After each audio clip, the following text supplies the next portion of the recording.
LPG gas సక్రమంగా ప్రజలకు అందుబాటులో ఉండేలా చర్యలు తీసుకోవాలని సిపిఎం నాయకుడు కొల్లిపర బాబు ప్రసాద్ కోరారు. స్థానిక సబ్ కలెక్టర్ కార్యాలయంలో సోమవారం నిర్వహించిన ప్రజా సమస్యల పరిష్కార వేదికలో సిపిఎం నాయకులు ఎల్పీజీ గ్యాస్ ను అందుబాటులో ఉంచాలని కోరుతూ వినతి పత్రం సమర్పించారు. తెనాలి పట్టణంలో వినియోగదారులు గ్యాస్ బుకింగ్ కోసం ఏజెన్సీలకు ఫోన్ చేస్తే స్పందించడం లేదని ఈ సందర్భంగా సిపిఎం నాయుడు కొల్లిపర బాబు ప్రసాద్ చెప్పారు. ఒకవేళ స్పందించి రిజిస్టర్ చేసుకున్న 2 వారాలు గడిచిన డెలివరీ చేయడం లేదన్నారు. మొదట్లో డెలివరీకి 3 రోజులు పడుతుందని చెప్పారు. తర్వాత వారం రోజులు, ఇప్పుడు 10 రోజుల సమయం పడుతుందని చెప్పడం కూడా ఆందోళన కలిగిస్తోందని చెప్పారు. కేంద్ర రాష్ట్ర మంత్రులు ఎల్పీజీ గ్యాస్ కు ఎటువంటి కొరత లేదని, గ్యాస్ సరఫరాకు కూడా ఎలాంటి అవరోధం ఉండడానికి వీలు లేదని హామీలు ఇచ్చారని గుర్తు చేస్తూ వాస్తవ పరిస్థితి ఆ విధంగా లేదన్నారు. పౌర సరఫరాల శాఖ అధికారులు జోక్యం చేసుకుని సకాలంలో సక్రమంగా సీరియల్ ప్రకారం ప్రజలకు అందుబాటులో ఉండే విధంగా చర్యలు తీసుకోవాలని కోరారు. అధికారులు స్పందించకపోతే ప్రజలు దాఖలితో ఇబ్బందులు పడాల్సి వస్తుందని తెలిపారు. అధికారులు తగిన చర్యలు తీసుకోవాలని తెలిపారు. కార్యక్రమంలో సిపిఎం నాయకులు షేక్ హుస్సేన్ వలి, రాజశేఖర్ పాల్గొన్నారు.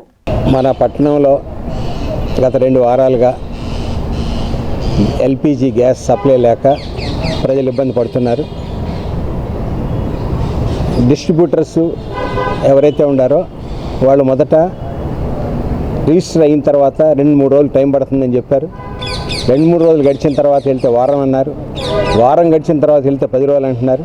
ఇవాళ 10వ రోజు తర్వాత వెళ్ళినా కూడా ఇంకా మాకు లోడ్ రాలేదు, అంటే పైనుంచి రీఫిల్స్ రాలేదు, అందువల్ల ఆలస్యం జరుగుతుందని చెప్పేసి వాళ్ళు చెప్తున్నారు. అయితే ఒక పక్కేమో రాష్ట్ర ప్రభుత్వం, ప్రత్యేకించి స్థానికంగా మన పౌర సరఫరాల శాఖ మంత్రి గారు, అట్లా కేంద్ర ప్రభుత్వం కూడా గ్యాస్కి ఎటువంటి కొరత లేదు, మీరు ఇబ్బంది పడాల్సిన పని లేదు, బుక్ చేసుకున్న వాళ్ళందరికీ సకాలంలో సరఫరా చేయడం జరుగుతుందని చెప్పేసి వారు చెప్తున్నారు. కానీ ఆచరణలో దానికి భిన్నంగా ఉంది. అందుకని వాస్తవంగా ఆయిల్ కంపెనీల దగ్గర నుంచి గ్యాస్ సరఫరా సకాలంలో ఇక్కడికి రాలేదా, వచ్చినటువంటి గ్యాస్ ఏదైతే ఉందో అది ప్రాంప్ట్గా డిస్ట్రిబ్యూషన్ జరగట్లేదు అనేటువంటిది ఎంక్వైరీ చేయాల్సిన అవసరం ఉంది. Revenue department, civil supplies department కూడా మానిటరింగ్ చేసి సకాలంలో ఎవరైతే ముందు బుక్ చేసుకున్నారో first come first, last come last లాగా అందరికీ గ్యాసు నిర్ణీత టైంలో అందేటట్టుగా చర్యలు తీసుకోవాలని చెప్పేసి వాళ్ళ సిపిఎం తరఫున గ్రీవెన్స్ సెల్లో ఒక అర్జీని ఇవ్వడం జరిగింది.